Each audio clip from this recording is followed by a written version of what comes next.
ये drone Ukraine में रज़ाकारों के एक ग्रुप ने तैयार किए हैं।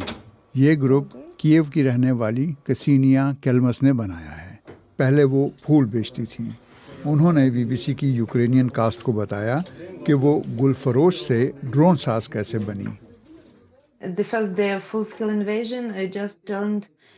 मुकम्मल जंग छिड़ने के पहले दिन मैंने अपनी फूलों की दुकान को रज़ाकारों का हेडक्वार्टर बना दिया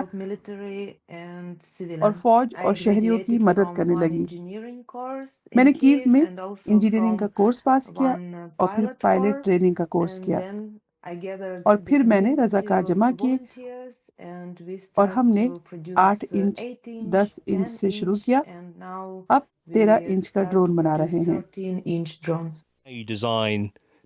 आपके आलात से लोग मरते हैं, मुश्किल नहीं होती?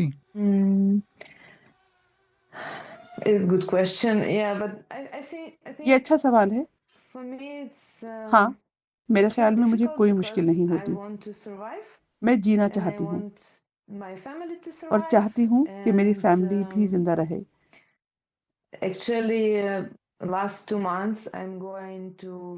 सच तो यह है कि पिछले 2 माह में मैं पार्टियों और दोस्तों की महफिलों से ज्यादा जनाजों में शरीक हुई हूँ।